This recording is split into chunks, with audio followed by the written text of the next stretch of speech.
Bugun ishdan keyin kelib, xotinimga makaron tayyorladim.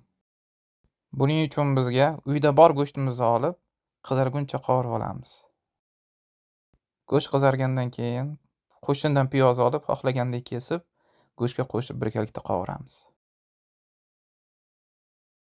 Piyozlarimiz qizartirib olgandan keyin uyimizda bor bolgarskini qo'shib olamiz.